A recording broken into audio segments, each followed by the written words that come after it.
Bismillahirrahmanirrahim. Assalamualaikum warahmatullahi wabarakatuh.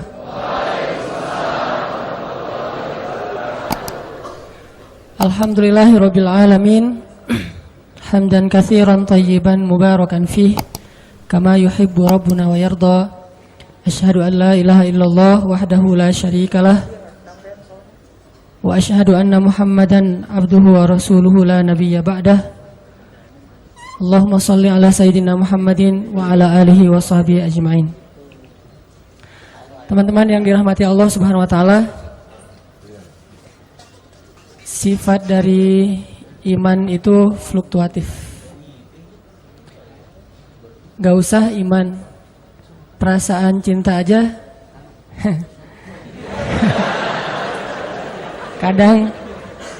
kadang kita lagi menggebu-gebu gitu. Kadang juga ada masanya kita lagi kayak bete.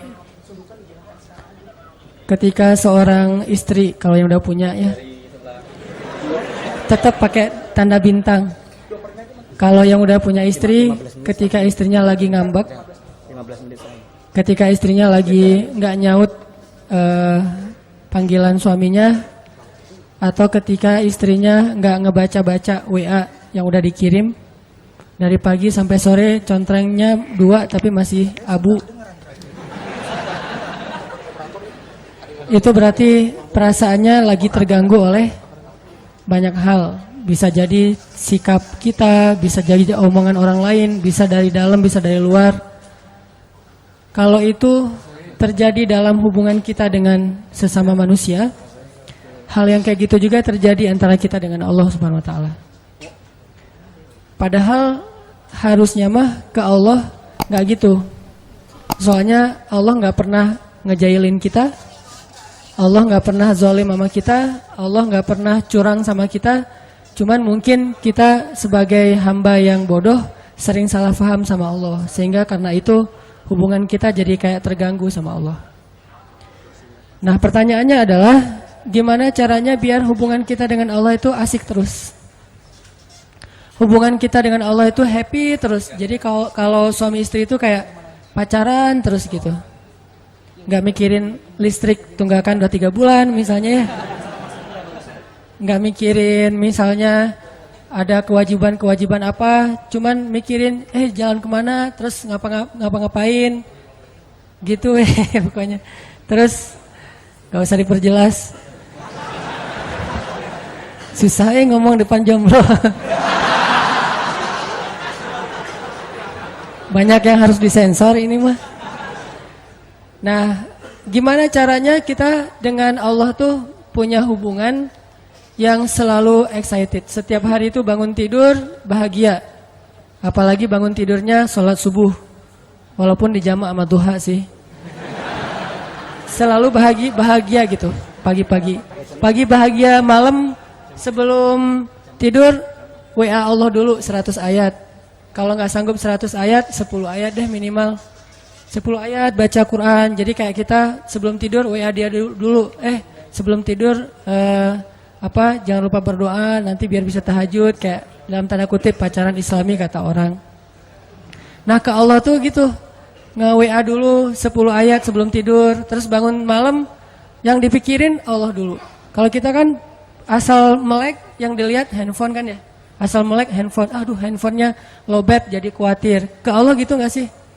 Ngerasa lowbat di hati kita jadi ada masalah terus khawatir. Nah, gimana caranya kita menjaga semangat hablum minallah, hubungan dengan Allah itu kayak kita ngejaga semangat hablum minannas. Pernah gak ngerasa grup WA kita sepi aja, gak ada chat sama sekali? Jangan-jangan itu anggota grup udah bikin grup baru dan kita nggak dimasukin. Itu biasa banget kan kayak gitu. Cara ngusir secara halus, jadi kita nggak dikeluarin, nggak di-kick. Cuman mereka bikin grup baru yang tadinya anggotanya 50 orang. Mereka bikin grup 49 orang, cuma kita doang yang nggak masuk. Gitu. Kenapa nih grup sepi banget, nggak ada chat sama sekali? Karena mereka chatnya di grup sebelah. Nah, kalau kita ngerasa grup WA kita tuh sepi, ada nggak rasa nih kenapa ya saya ada salah apa ya ke teman-teman kok sepi banget? kok tiba-tiba ada yang live group, maaf ya, atau tiba-tiba ujuk-ujuk live group aja nggak ada pamit, nggak ada omongan apa-apa. Terus kita bertanya-tanya ada masalah apa ya? Kayak kita ngetelepon seseorang, kenapa selalu dialihkan ke nomor yang lain? Berarti nomor kita jangan-jangan di-blok misalnya. Kita nge-request untuk nge-follow dia kok nggak di-approve gitu ya, kok nggak diterima-terima. Kita minta di-fallback kok nggak di-fallback misalnya. Kita sering mempertanyakan hubungan kita dengan manusia, tapi sering nggak kita mempertanyakan hubungan kita dengan Allah? Setiap hari kita mempertanyakan hubungan kita dengan seseorang, apalagi seseorang yang ada rasanya di hati kita. Itu setiap hari kita pertanyain. Lasin udah lewat sekali, tapi yang saya belum dibaca. Lewat yang kedua kali, yang ketiga kali. Kenapa 3 kali lewat lasin tapi kok WA saya nggak dibaca aja dilewatin gitu? Memangnya dia yang WA banyak banget? Mempertanyakan. Kalau pas barengan dia kelihatan kayak agak sedikit kurang bersemangat gitu, kita mempertanyakan, kok kamu nggak bahagia bareng dengan aku gitu kan? Kita mempertanyakan terus hubungan kita sama seseorang. Apakah kita punya kepekaan yang sama untuk mempertanyakan hubungan kita dengan Allah Subhanahu wa taala?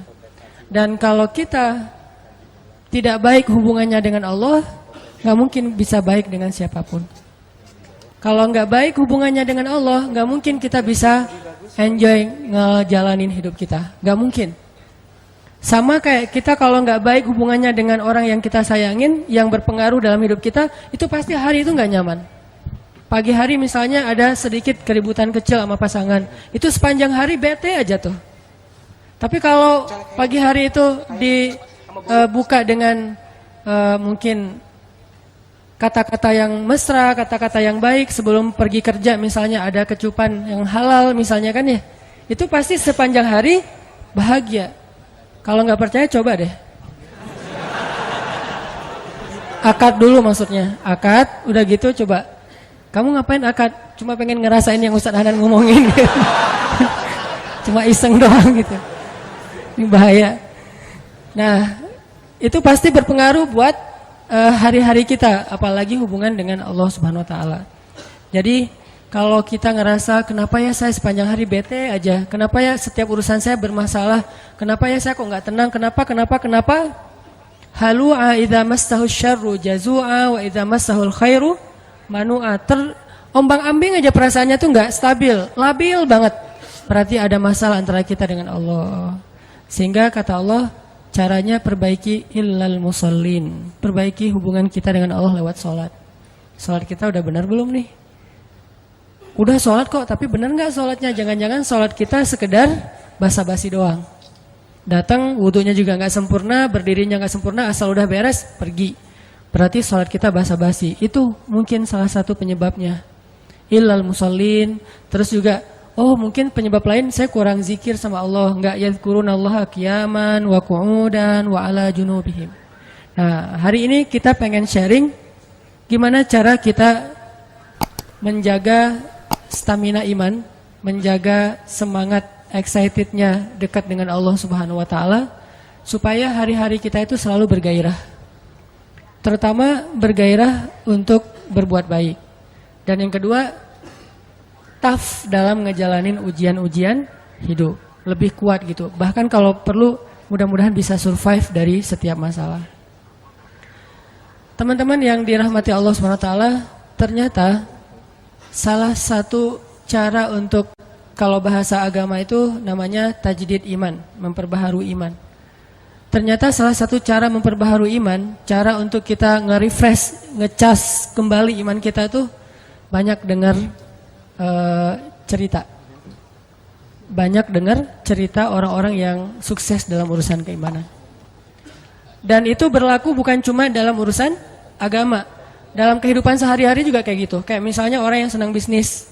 Dia kalau dengar cerita-cerita orang-orang yang sukses dalam bisnis kan jadi kayak booster banget ya buat dia termotivasi sukses secara bisnis. Ikut kayak pelatihan motivasi atau ikut seminar yang motivatornya, trainernya cerita tentang siapa gitu yang sukses dalam setahun meraup sekian miliar. yang dalam usia 17 tahun sudah punya omset sekian ratus juta. Itu kan bikin kita semangat untuk berusaha, semangat untuk berbisnis karena dengar banyak cerita orang sukses. Gitu juga berlaku dalam masalah main. Misalnya kita senang main apa gitu, main BMX atau skateboard atau apalah permainan-permainan anak-anak muda. Dengerin cerita-cerita orang yang berhasil ngelakuin satu trik atau apa, itu kan bikin kita jadi penasaran pengen nyoba. Kayak kalau di surfing itu di laut, dengerin oh ada yang nyoba spot baru. Di sana tuh ombaknya barrel misalnya atau apa, cerita-cerita tentang menaklukkan satu spot, satu poin ombak. Sehingga kita jadi penasaran, aduh pengen ya bisa kayak dia, aduh pengen ya bisa senyaman dia di atas papan, aduh pengen ya bisa seperti dia pas bunny hop-nya BMX misalnya, aduh pengen kayak dia ya touring keluar kota. Selalu jadi kepengen karena dengar cerita. Termasuk kuliner juga itu. Di sana ada soto Betawi enak, di sana ada ini, ada itu segala macam, bikin kita semangat. Gitu juga dalam urusan agama. Dan itu juga yang terjadi dalam urusan cinta. Kita nonton film. Nonton film tuh tentang film Korea lah ya.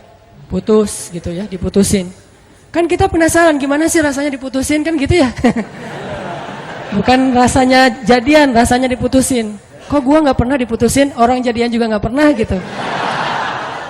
Itu ada cerita diputusin, galau gitu, terus naik ke atas jembatan pengen loncat. Pas loncat ternyata luka-luka doang, lecet-lecet nggak meninggal gitu kan. Jadi kayak kepancing supaya ngerasain apa yang kita sering nonton, dengar, curhat sama teman-teman. Makin sering kita nonton film-film yang ada drama cintanya, itu makin mancing kita untuk ngerasain, untuk pengen nyoba drama yang sama dalam kehidupan kita sendiri. Apalagi film-film yang romance gitu, tentang romantis dan segala macam, itu pasti pengen bikin kita, aduh seru ya.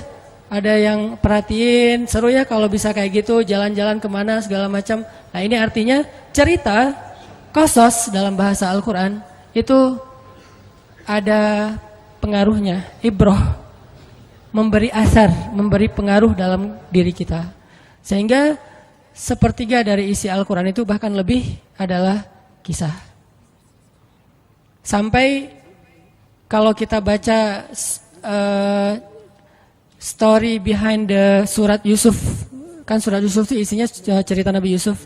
Itu story di balik turunnya surat Yusuf, itu para sahabat lagi bosan baca ayat-ayat yang sifatnya perintah larangan. Emang sahabat bosan baca Quran? Ya, dan itu manusiawi. Kita kadang-kadang baca Al-Quran bosan. Kenapa? Karena nggak ngerti. Ada juga tuh yang baru hijrah, tatonya banyak banget. Tapi giliran sholat, yang paling duluan nangis.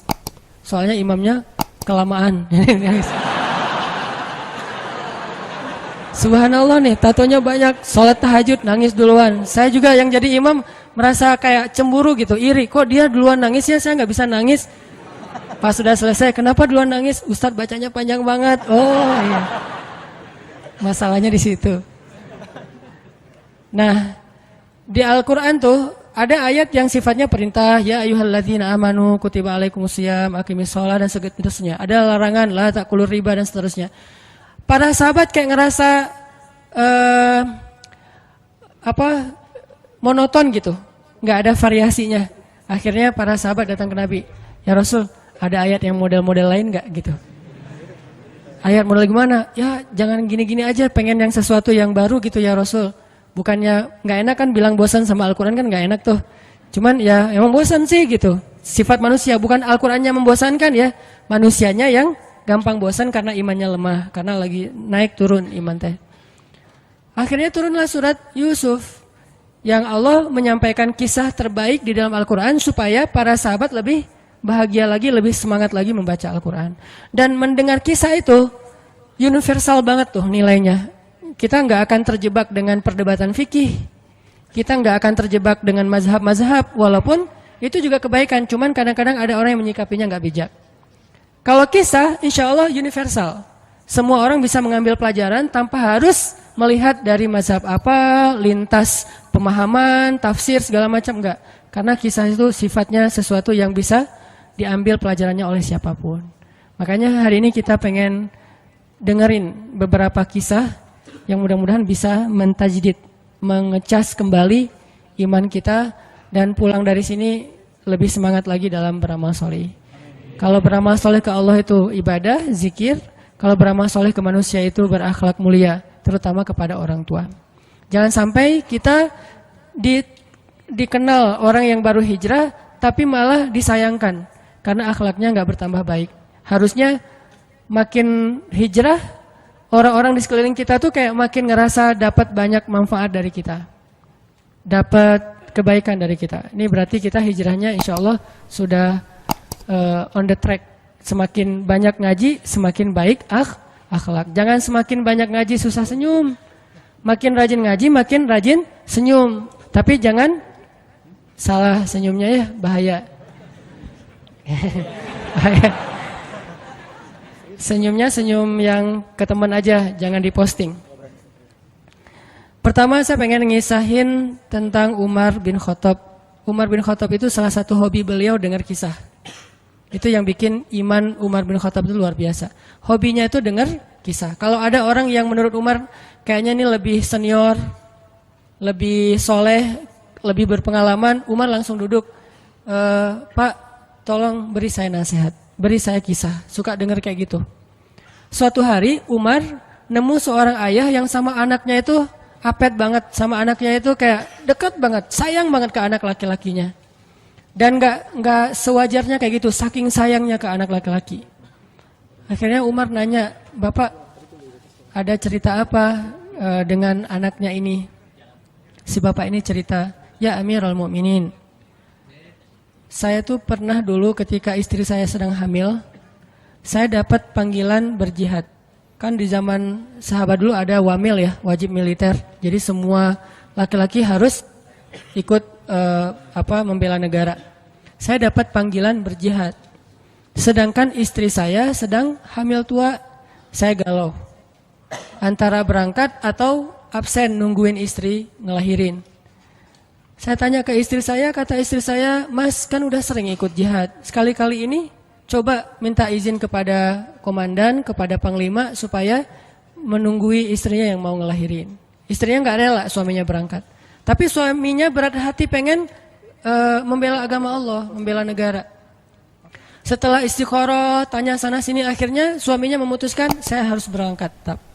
Urusan kamu saya serahkan kepada Allah Subhanahu wa taala. Akhirnya dia pun berangkat. Sebelum berangkat dia doa. Dia pegang perut istrinya, dia usap-usap sambil dia katakan, ya Allah, saya titipkan bayi saya ini kepada Engkau. Engkaulah sebaik-baik yang menjaga. Berangkat nih. Berangkat beberapa hari kemudian dengar kabar istrinya meninggal dunia. Dia langsung minta izin, diizinkan pulang lagi ke Madinah. Sampai di Madinah dia lihat rumahnya kosong, dia cari kuburan istrinya. Pas dia pergi ke kuburan istrinya, dia melihat kuburan itu ngeluarin asap. Kayak ada yang dibakar di dalam kuburan teh, ngeluarin asap. Terus Umar nanya ke tetangga, apakah istri saya berzina ketika saya tinggalkan? Kata tetangga, enggak, dia perempuan yang menjaga diri. Apakah istri saya berhutang yang belum dibayar? Kata tetangga, tidak, kalaupun ada sudah kami ikhlaskan. Apakah istri saya melakukan dosa ketika saya tinggalkan, mungkin menggibah atau dukun segala macam? Kata tetangga, tidak, dia perempuan yang solihah. Terus apa masalahnya? Kenapa dia kayak dibakar dalam kuburnya, keluarin asap dari kubur itu? Penasaran, akhirnya kuburannya digali sama masyarakat. Pas digali ditemukan istrinya sedang duduk di dalam kuburan sambil memangku bayinya, menggendong bayinya. Bayinya masih hidup, istrinya sudah wafat. Padahal tadi peninggalnya belum ngelahirin. Jadi ngelahirinnya di dalam kuburan. Dia duduk gini, dan kalau zaman sekarang pasti udah pada lari ya. Atau masuk ke majalah tertentu gitu dengan judul azab kubur gitu kan.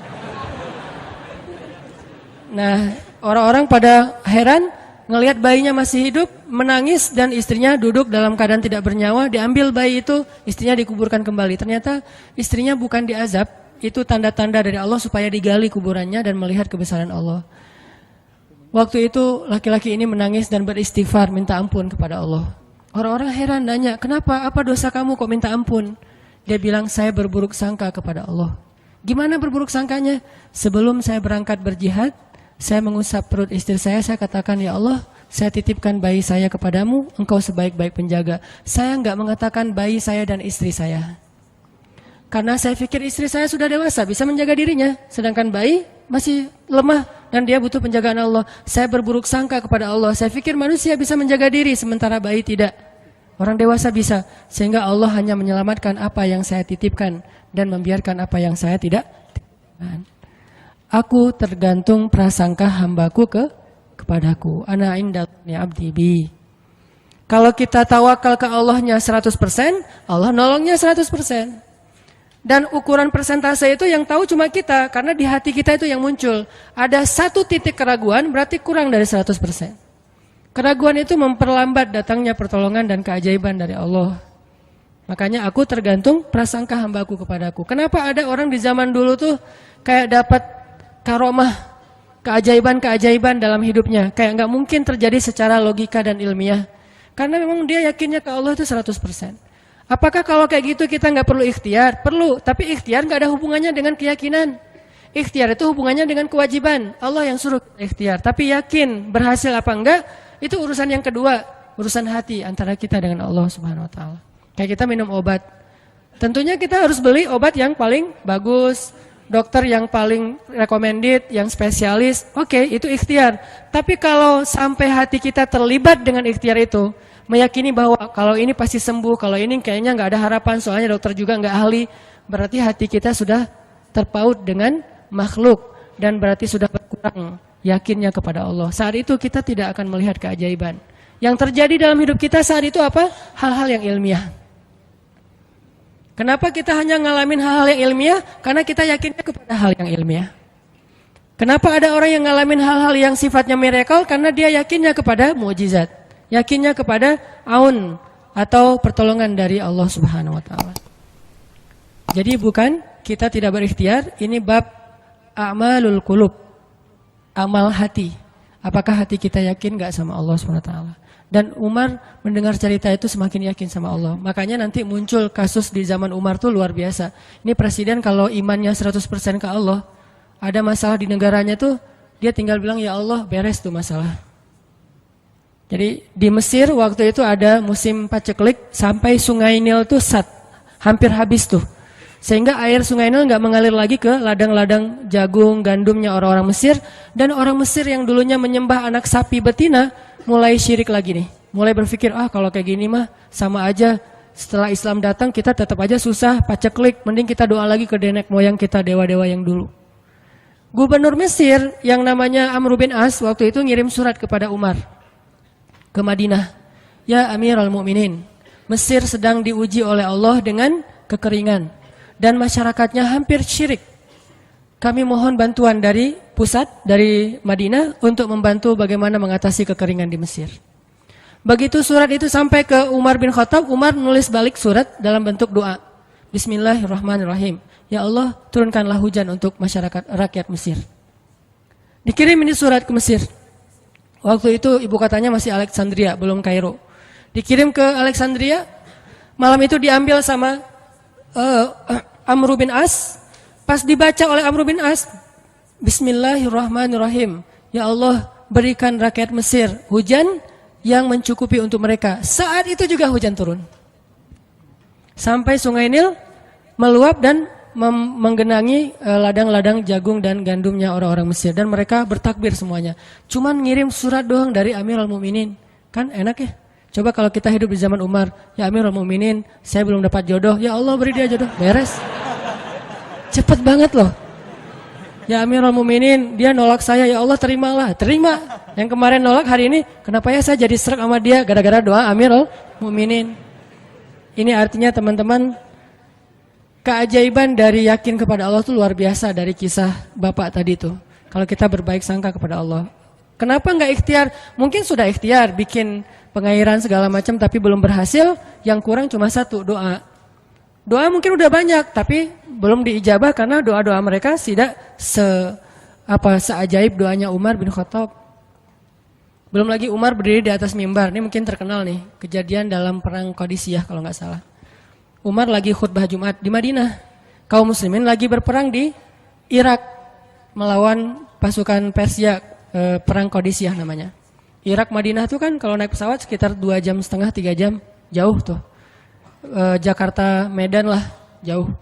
Nah, Umar lagi khutbah di atas mimbar, sholat Jumat, tiba-tiba tema khutbahnya tuh ganti gitu.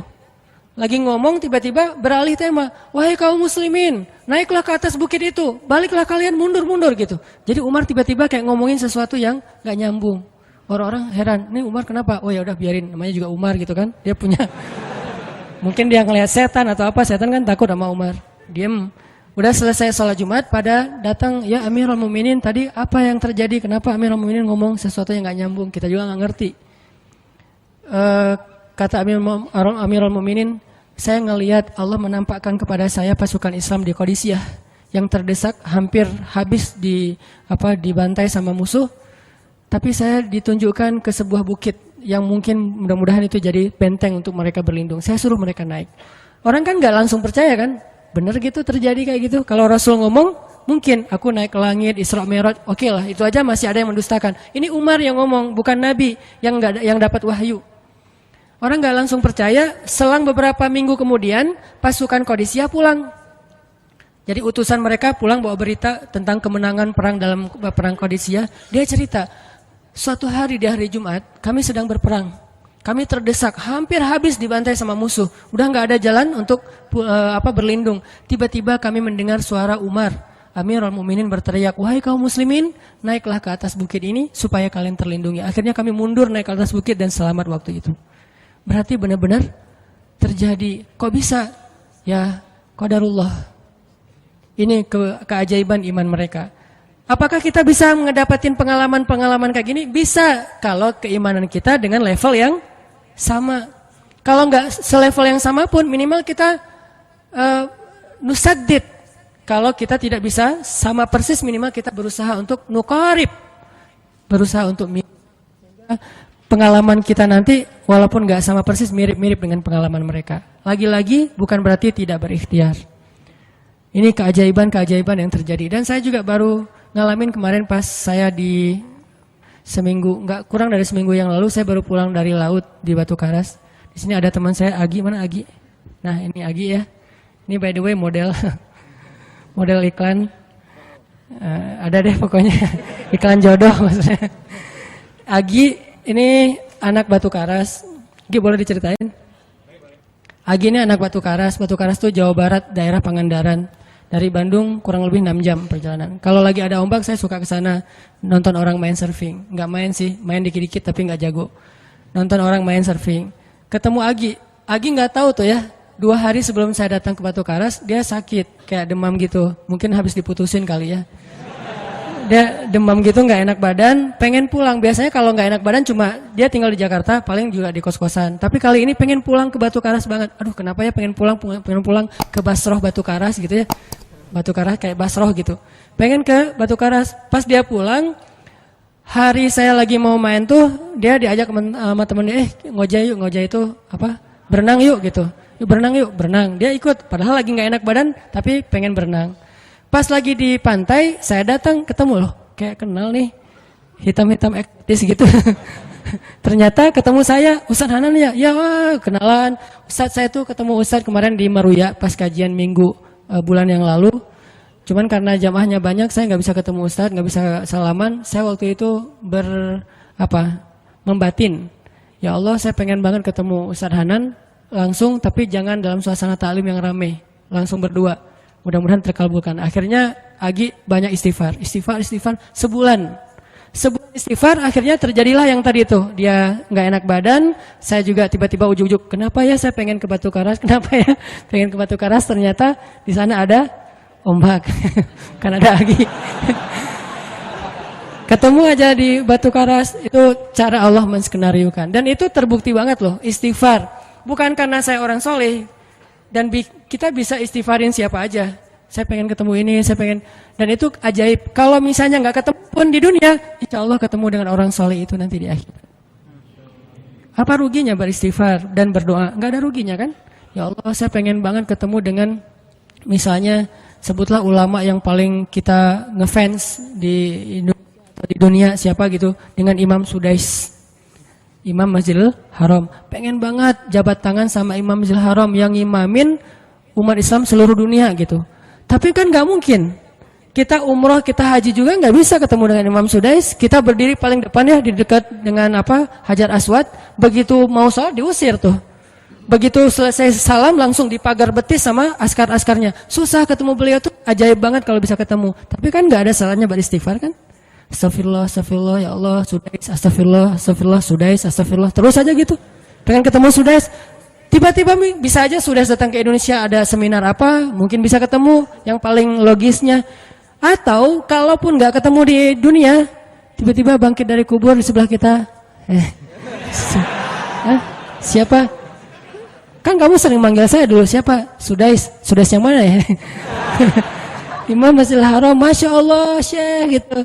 Dan orang soleh nanti di akhirat, dialah yang salah satu akan menyelamatkan kita dari perjalanan yang sulit.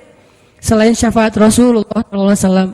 Jadi kalau disebut nama Nabi, kita spontan ya, Sallallahu Alaihi Wasallam. Kalau perlu bahkan kayak respect banget gitu. Kalau disebut nama Nabi langsung Sallallahu Alaihi Wasallam karena luar biasa jasa Rasulullah.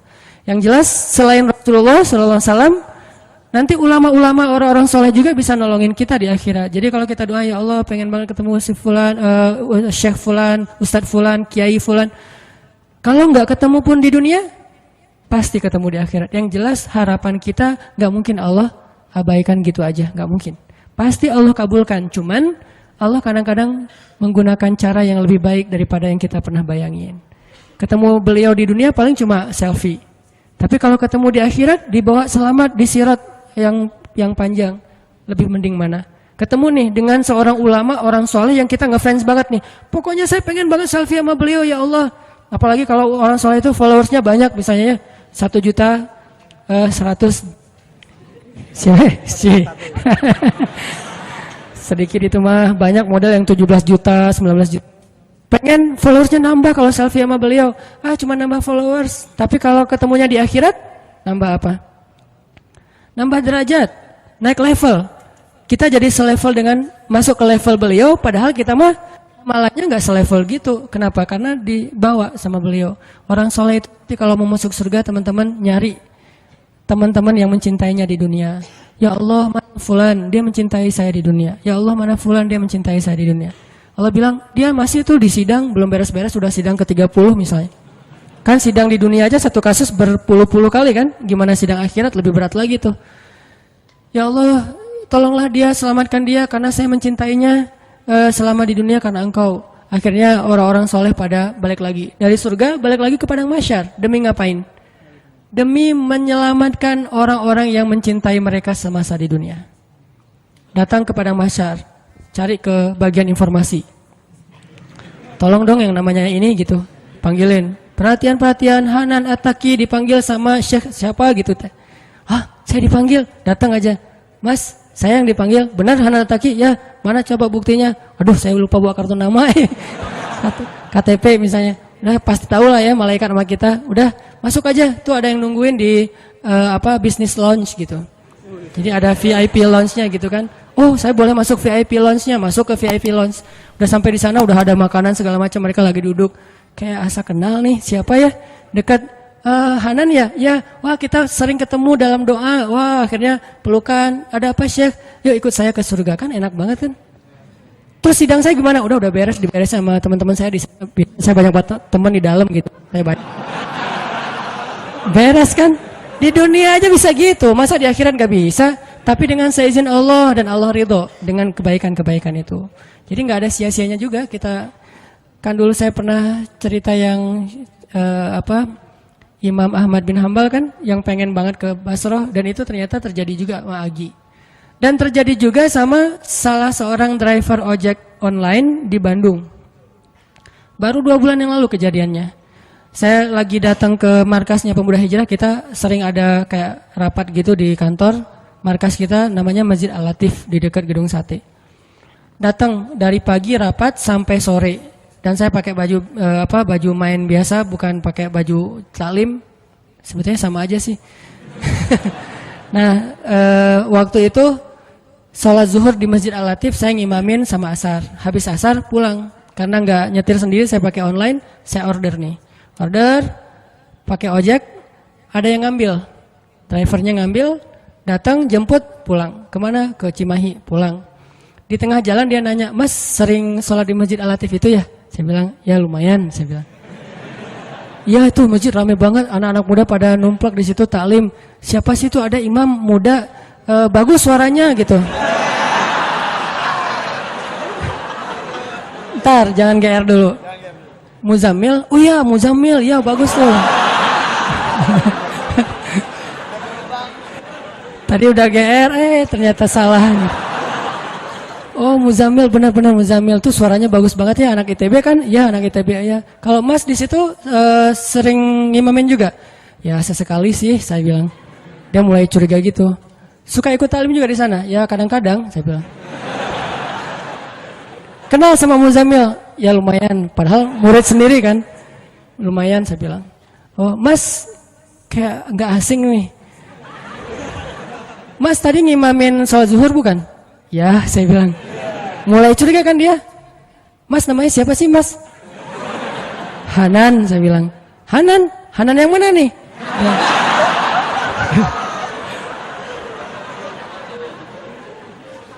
Saya bilang Hanan Taki. Wah langsung oleng deh mah.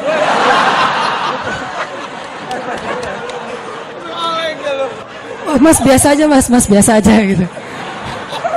Ini benar Ustaz Hanan Taki, benar. Masya Allah, ya Allah, udah gitu kayak terharu gitu, heboh, semua orang pada ngelihat lampu merah lah gitu ya, pada ngelihat semuanya.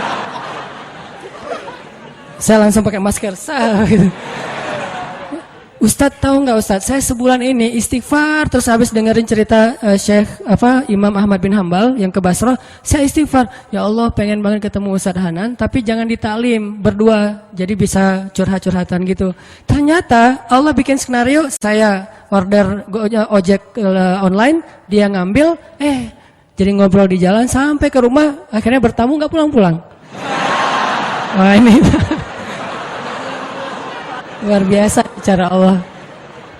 Dan wallahi teman-teman, dan itu terjadi. Jadi udah 2 kasus nih yang saya alamin ya.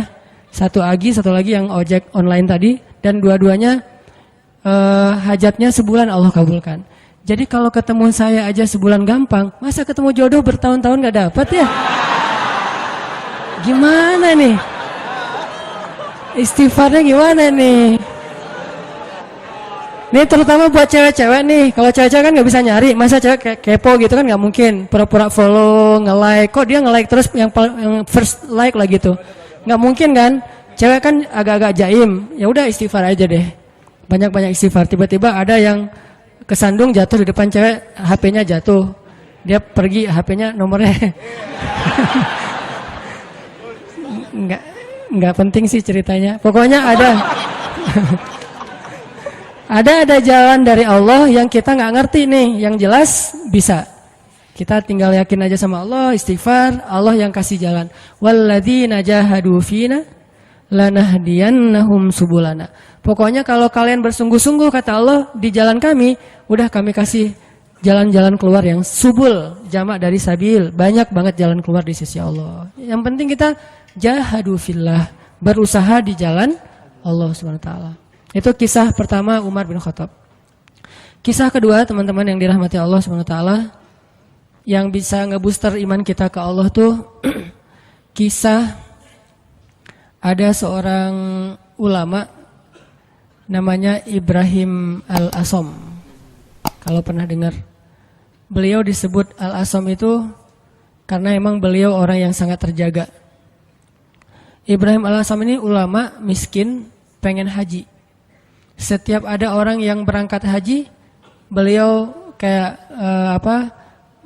ngucapin selamat gitu, terus melepaskan. Pas pelepasan jamaah haji, beliau selalu baper, nangis sendiri di pojok rumah. Dilihat sama putrinya, duh, kayaknya ayah pengen banget haji nih, tapi nggak cukup nafkah. Anaknya yang putri yang paling sulung nanya, Pah, kenapa sih papa nggak haji aja? Kata Ibrahim Al-Asom, Nak, kalau ayah haji, terus yang nafkahin kalian siapa?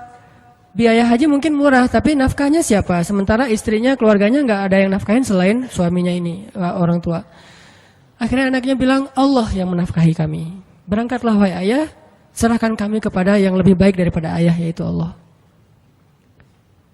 Terus anaknya nanya, ayah itu pemberi rezeki atau pemakan rezeki? Ini anak luar biasa nih. Ayah itu pemberi rezeki atau pemakan rezeki? Ayahnya bilang, pemakan rezeki sama seperti kamu dan yang lain. Ya kalau gitu serahkan kami kepada pemberi rezeki. Berangkat wahai ayah, beneran. Ibu gimana? Udah ibu biar aku aja yang ngobrol sama ibu mah. Biarin ayah berangkat haji, nanti biar Allah yang jaga kita. Setelah dibujuk, akhirnya setuju. Berangkat nih Ibrahim AS. Berangkat.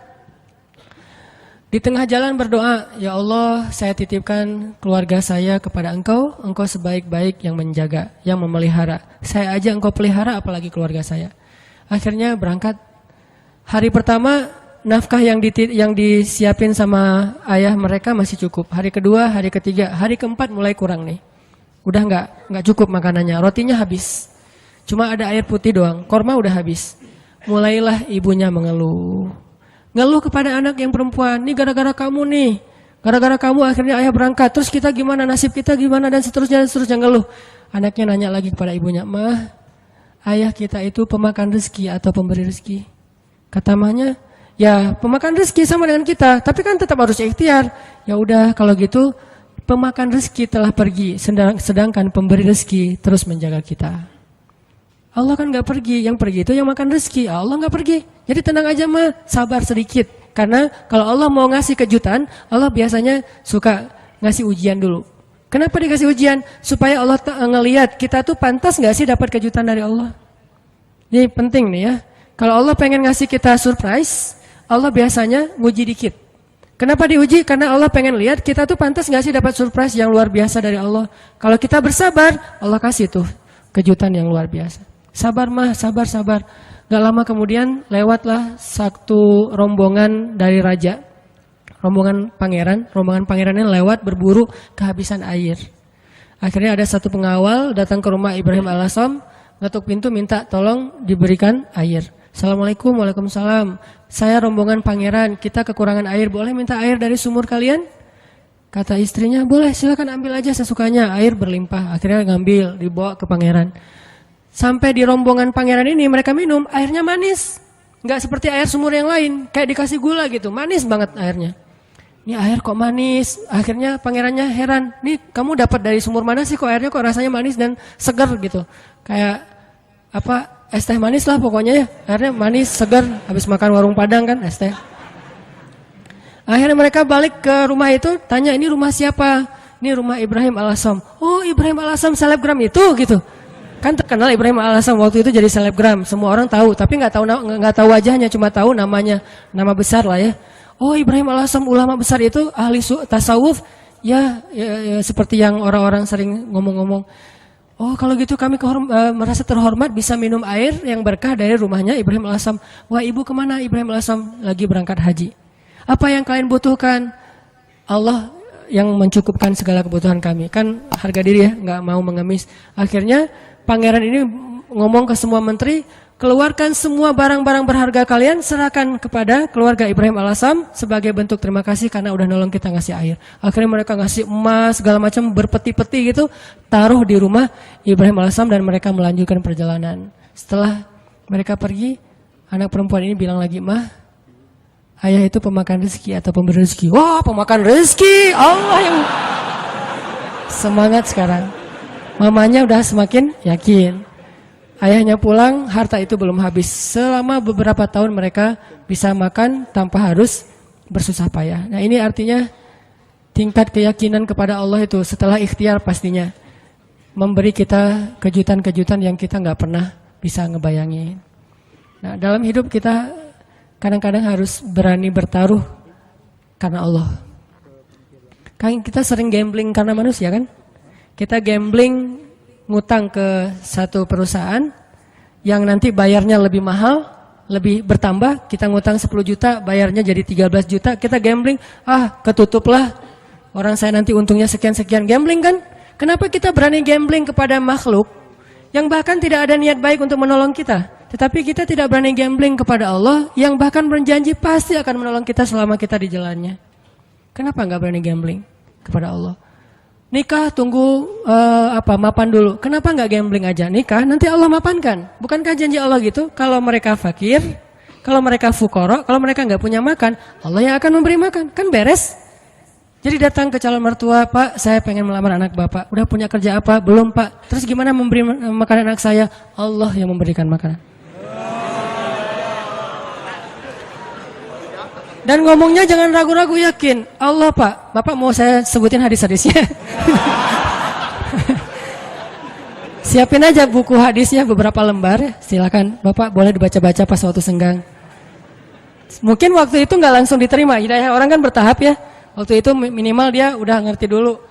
Hari seminggu kemudian setelah dia baca hadis-hadis akhirnya dia nelpon untuk ngomong lagi minta hadis yang lain. Tapi nggak nerima-nerima gitu.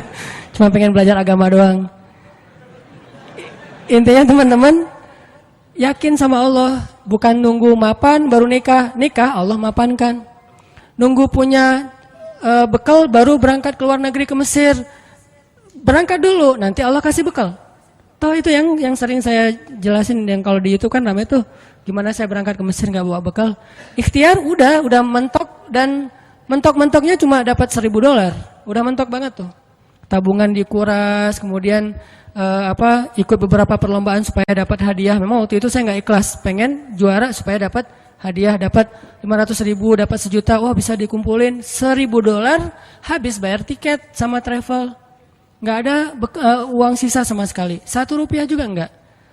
Kan ikhtiarnya udah mentok nih. Apakah doa pernah mentok? Doa itu nggak ada mentoknya. Ada aja terus. Ya udah ya Allah saya udah ikhtiar. Dapatnya cuma $1.000. Sisanya pasti banyak. Cuman ada di sisi Allah. Bukan di sisi saya.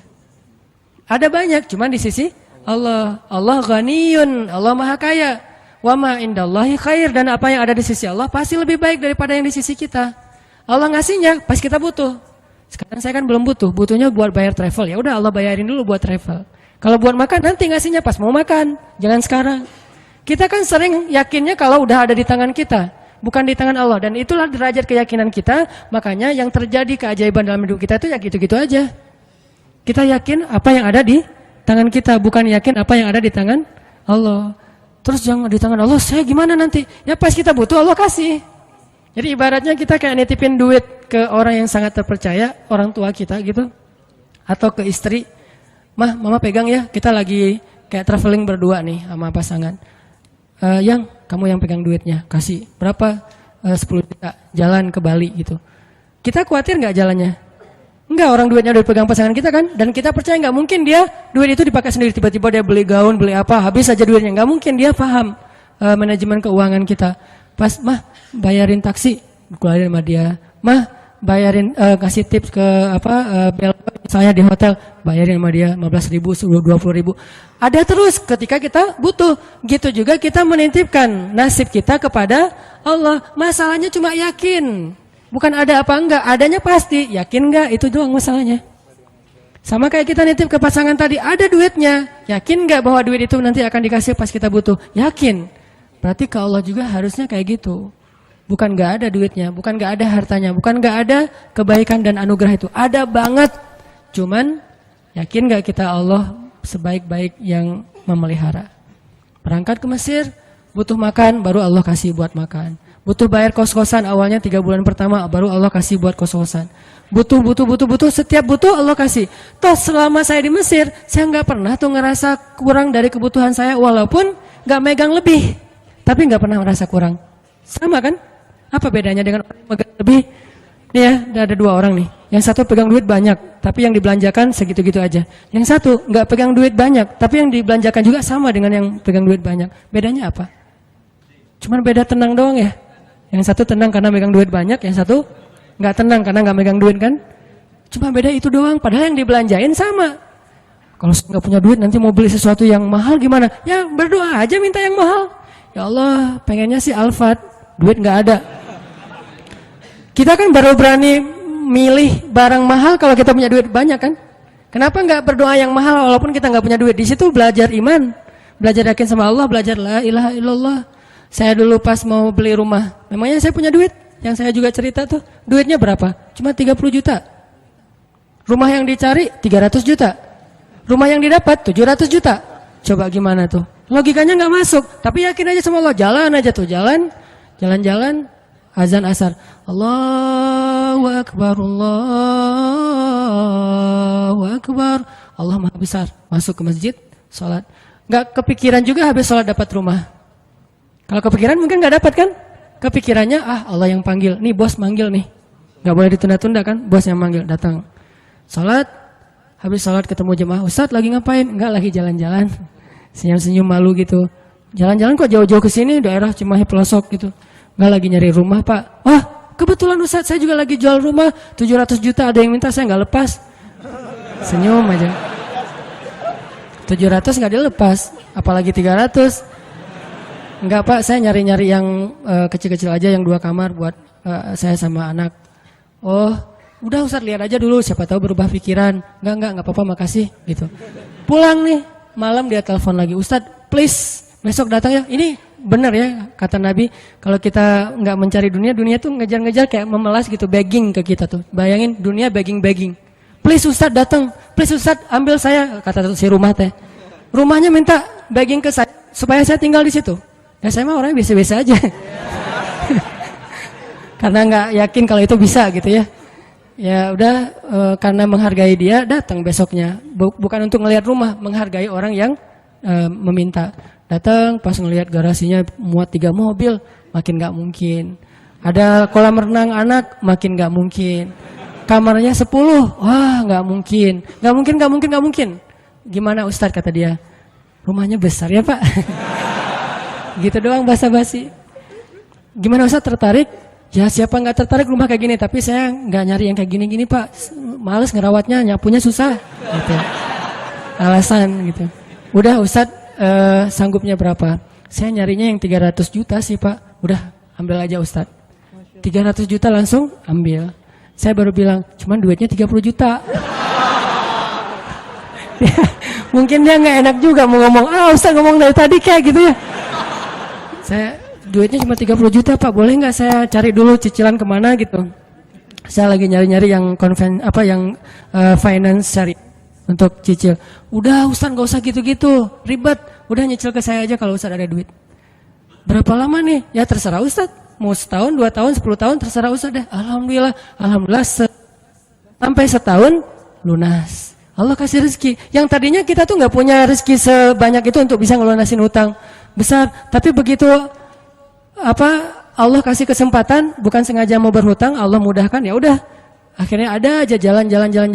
Saya usaha awalnya jual beli pulsa gitu kan, ada 60 cabang pulsa dulu di Bandung, belum ada Indomaret, Alfamart.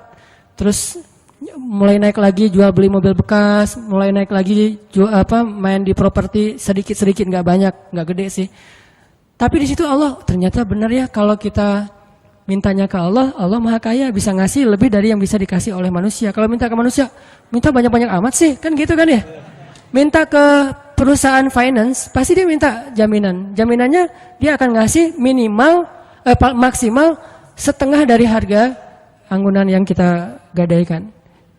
Itu artinya kita selama ini belum bisa tenang, belum bisa tumakninah kalau belum ngelihat materi itu di kantong kita, di saldo kita.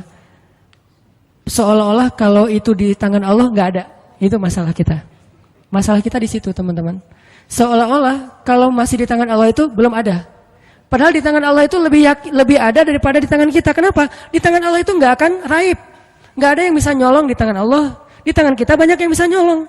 Di tangan Allah itu nggak mungkin diambil orang, dicopet, dijambret, nggak mungkin. Di tangan kita gampang banget dijambret. Di tangan Allah nggak mungkin salah ngitung. Di tangan kita gampang salah ngitung. Di tangan Allah nggak mungkin mubazir, sia-sia, salah penggunaan. Di tangan kita mungkin banget salah digunain. Akhirnya mubazir, sia-sia. Artinya apa yang di tangan Allah khair. Wa ma indallahi khair. Benar-benar lebih baik. Cuman Allah kenapa nggak nunjukin fisiknya? Karena Allah nggak pengen kita melihat itu dengan mata kita. Allah pengen kita melihat itu dengan hati dan iman kita. Jadi yang bisa mendapatkan apa yang di tangan Allah itu hanya orang yang bisa ngelihatnya dengan iman dan hatinya, bukan dengan matanya. Kalau kita cuma ngandelin mata terus menerus, berarti yang kita akan alami dalam hidup itu hanya yang terlihat saja. Yang tadi saya bilang logis dan ilmiah, dan itu nggak ajaib. Walaupun itu juga hal-hal aja sih, baik-baik aja buat kita. Tapi kan kita pengen naik level lebih baik, lebih enjoy lagi dengan hidup. Berarti kita harus belajar menggunakan mata batin. Dan mata batin ini adalah iman, mata batin ini basirah, mata batin ini adalah tazkiyatun nufus, mata batin ini adalah al-qalb, hatinya. Al-fiqhu fiqhul qalb. Pemahamannya bukan pemahaman fikiran, pemahamannya fiqhul qalb, fiqhul qulub, difahami dengan hati. Itu teman-teman dalam segala urusan, mau kerjaan, mau skripsi, mau kuliah, mau jodoh, mau apapun, gunakan bukan hanya mata fisik kita untuk melihat kayak nggak ada tanda-tandanya nih. Mungkin di sini nggak kelihatan, tapi di sini Allah yang mendatangkan. Tiba-tiba ada keajaiban terjadi dalam kehidupan kita. Dan saya sering ngalamin yang kayak gitu-gitu tuh sering banget. Termasuk ketika dapat musibah. Kalau kita tahu bahwa kalau kita dapat musibah dan kita ridho, bukan ikhlas ya. Kalau ikhlas kan ibadah. Kalau musibah namanya ridho. Walaupun orang Indonesia suka bilang yang ikhlas ya, bukan yang ikhlas, jangan ridho ya gitu. Kalau kita ridho dengan satu musibah lalu kita serahin sama Allah, Allah tuh gantiin yang lebih banyak loh. Masalahnya kita nggak yakin, dapat musibah langsung panik, langsung putus asa. Harusnya pas dapat musibah, tetap kita ikhtiar untuk menyelesaikan masalah kita, mencari jalan keluar, mengambil kembali hak kita. Tapi itu jangan sampai mengalahkan porsi kita meminta kepada Allah gantinya yang lebih baik. Begitu dapat musibah, ini bukan cuma antara kita dengan orang, tapi antara kita dengan Allah. Ya udah, kalau lo curang sama gua, ya Allah beri saya yang lebih baik daripada yang sudah hilang dari saya. Allahumma ajurni fi musibati wa akhlif li khairam minha. Langsung Allah ganti. Dan itu janji Rasul. Mana pernah Rasulullah berdusta? Tidaklah orang berdoa dengan doa itu ketika musibah, kecuali Allah akan memberikan gantinya yang lebih baik untuk dia. Tapi kita harus benar-benar yakin dan bijaksana. Maksud bijaksana di sini, jangan mendikte Allah harus seperti yang kita pengenin. Karena Allah ngasih yang lebih baik, nggak mungkin yang lebih kurang. Minimal sama atau lebih baik, nggak mungkin kurang dari itu. Doa, saya pernah mobil saya diserempet orang, terus orangnya pergi. Saya ini ternyata untuk benerin mobil yang keserempet itu 1,5 juta. Langsung doa waktu itu juga, pas lagi kena musibah, jangan tunggu marah dulu beberapa hari baru doa. Saat itu juga, Allahumma ajurni fi musibati wa akhlif li khairam minha. Orangnya udah nggak ketahuan di mana, nggak bisa ngejar lagi. Tapi saya udah rugi 1,5 juta. Gimana nih ya Allah, beri saya ganti yang lebih baik. Seminggu kemudian Allah ganti 15 juta. Benar kan 10 kali lipat? 15 juta. Dan itu bukan sedekah, bukan pemberian orang yang kasihan. Allah kasih jalan mungkin lewat usaha apa, lewat penghasilan apa, lewat untung dari mana. Yang jelas halal. Dan itu 15 juta, 10 kali lipat. HP saya jatuh. HP waktu itu harga yang punya pertama harga 2 juta. Ada qiyamul lail di masjid markasnya Pemuda Hijrah. Saya bangun jam 2, acaranya jam 2. Jadi udah telat kan. Bangun langsung panik gitu. Orang-orang pada nunggu. Miss call udah 15 gitu, banyak banget. Ustaz kemana aja? Akhirnya panik, wudu. Karena panik pakai baju segala macam, HP jatuh dan kacanya langsung pecah dan gak bisa dipakai. Saat itu juga saya doa, ya Allah beri saya ganti yang lebih baik darinya. Berangkat ke masjid. Paginya Allah ganti dengan Note 5 yang waktu itu harganya 10 juta. Gimana caranya? Allah punya banyak cara, ada aja. Tiba-tiba ada usaha ini yang mungkin untung sedikit, dari sini ada apa, ada yang hadiah atau ada apa. Banyak banget subulana, jalan-jalan kami. Tinggal minta aja sama Allah. Sehingga kalau kita yakin dengan ini, begitu diputusin. Kita adik kakak aja ya, nggak apa-apa. Langsung nih. Kan dalam kondisi kayak gitu kayaknya kita lagi ngejos banget ya imannya. Doanya lagi khusyuk banget tuh. Sholat aja nangis-nangis kan. Padahal imam tuh belum baca ayat, kita udah nangis. Allahu Akbar. Takbirnya aja khusyuk, coba subhanallah itu. Kalau lagi diputusin emang gitu banget sih sholatnya. Pernah gak sih ngerasain? Gak pernah ya. Pokoknya waktu yang paling enak berdoa itu lagi habis diputusin. Habis rugi. Pokoknya lagi banyak masalah tuh doanya enak banget tuh. Tilawah Al-Quran baru Alif Lam Mim udah nangis. Belum juga ayatnya la uqsimu biyaumil qiyamah tentang al-haqqah, enggak, bukan ayat-ayat kiamat. Alif Lam Mim doang. Atau nun nangis, nun doang nangis. Satu huruf gitu ya. Jadi dalam kondisi yang lagi sangat lemah, itu kondisi sebetulnya spiritual kita lagi sangat kuat. Jadi secara fisik atau secara emosi kita lagi lemah-lemahnya, di saat yang sama berarti spiritual kita lagi kuat-kuatnya. Gunakan kesempatan itu.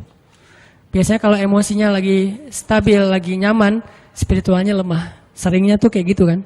Lagi nggak ada masalah, lagi nyaman nih, semuanya kayaknya asik-asik aja.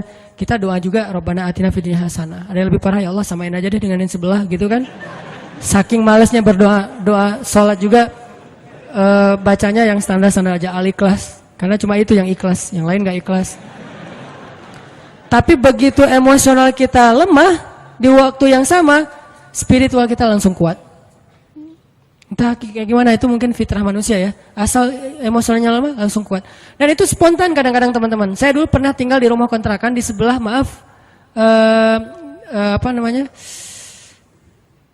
lokalisasi.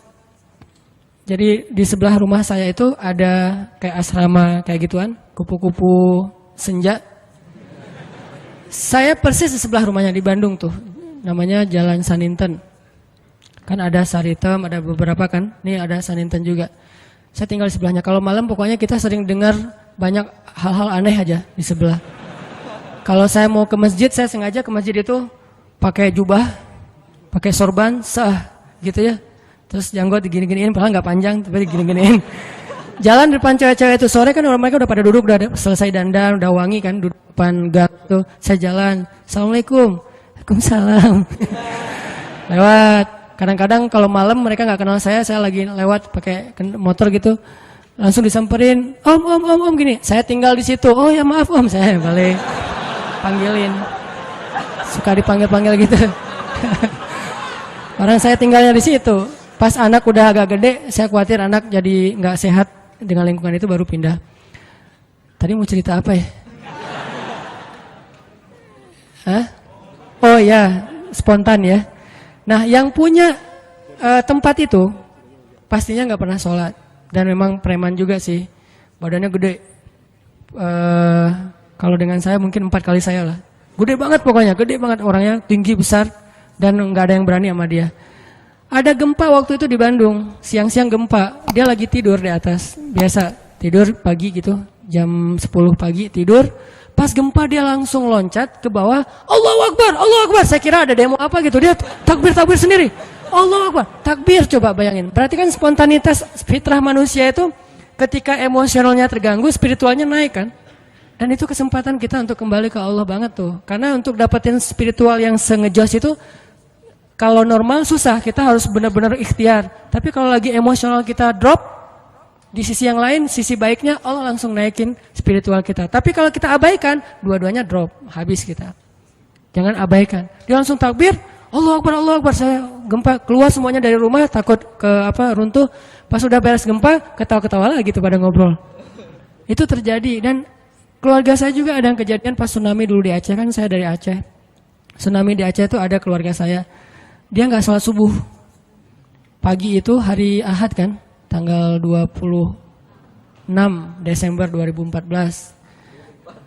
2014 mah diputusin sih. Enggak lah, udah lama. 2004 gitu ya.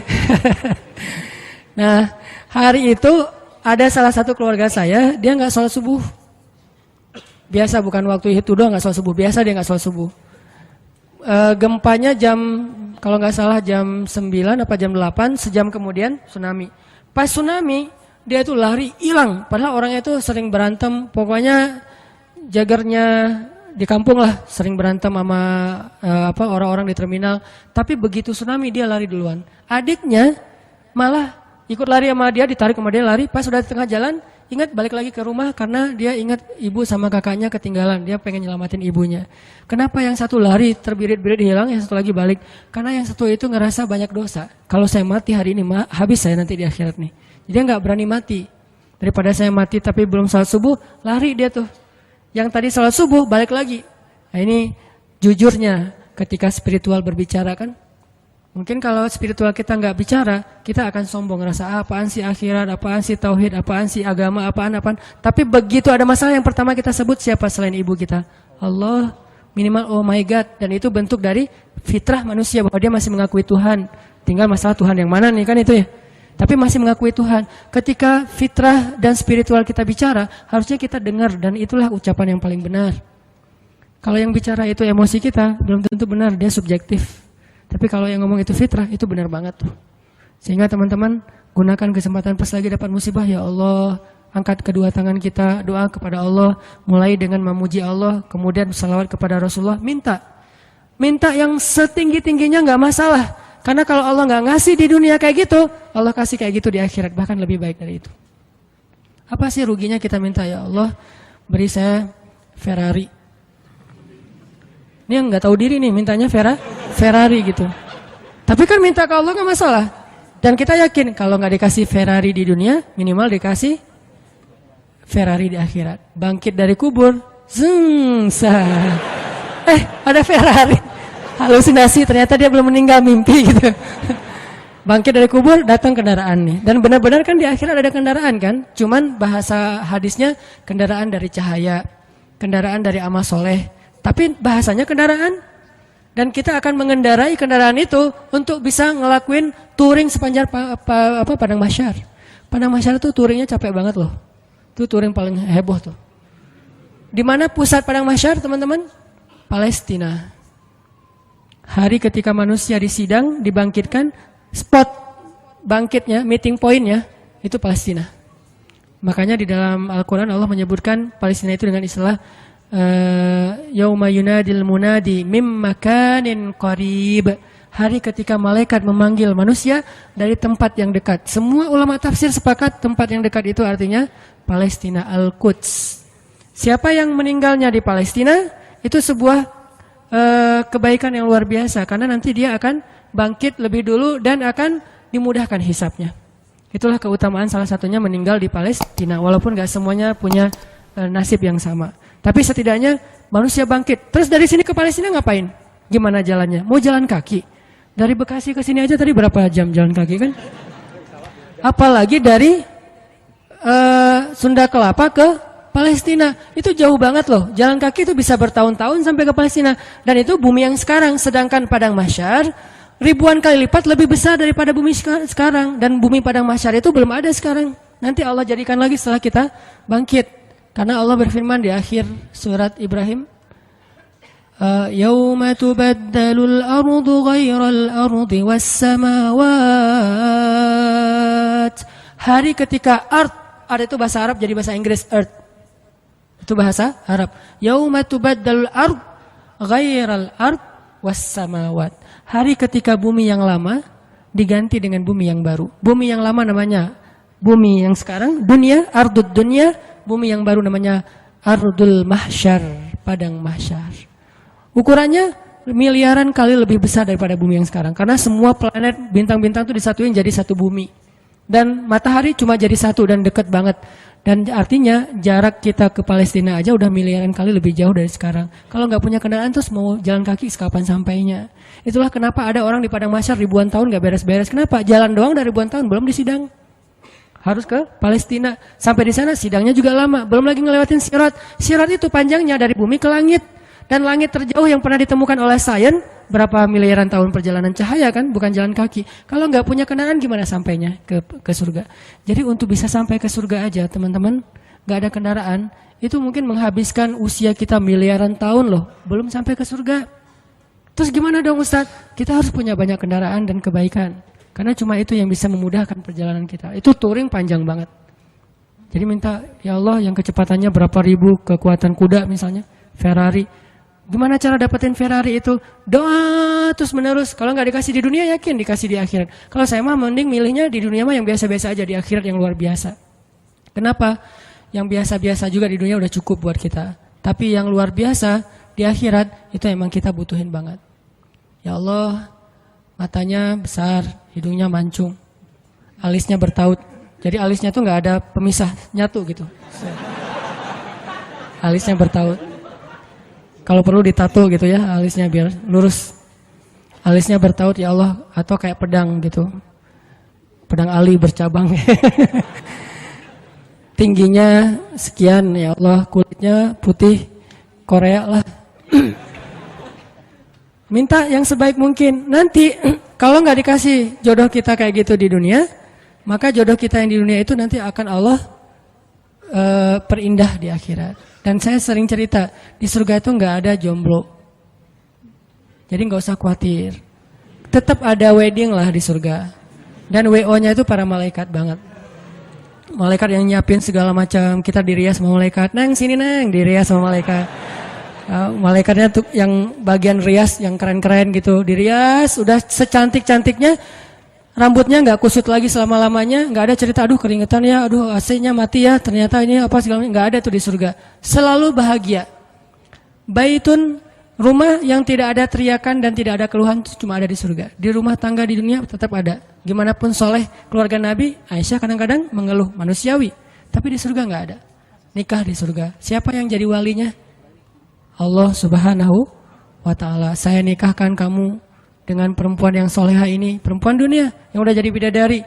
Dengan mahar surga satu seluas langit dan bumi. Saya terima nikahnya. Nggak ada cerita di surga itu ngucapin akad nikah salah. Itu nggak ada.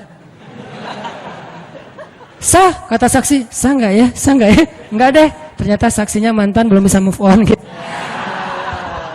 Hati-hati cari saksi ya, jangan mantan. Pasti nggak sah melulu itu mah. 10 kali juga nggak sah.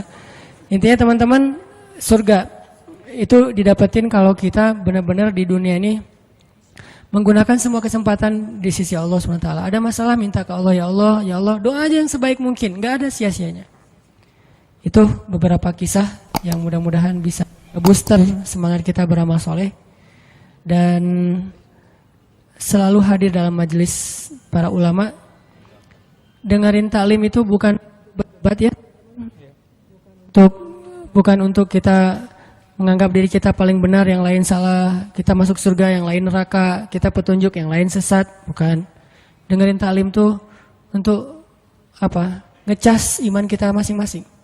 Jadi kalau dengerin materi, oh ini teman gua banget nih, ini dia banget nih, ini istri banget nih, ini suami banget, enggak. Ini saya banget.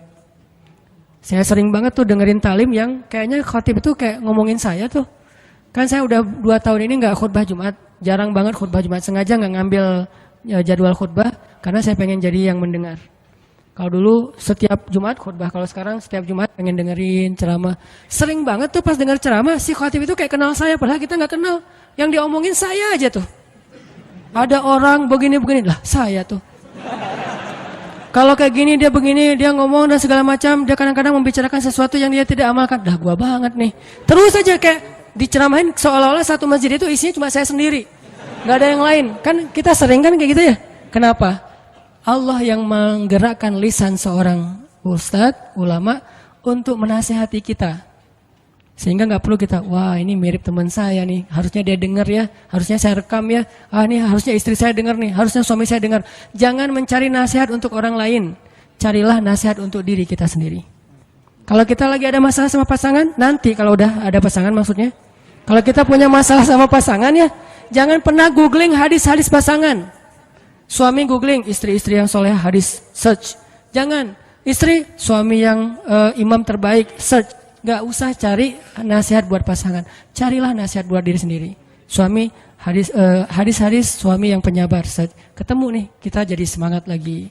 Oh berarti saya yang salah. Istri yang soleha hadis search. Oh saya yang salah. Gitu harusnya, jangan disilang.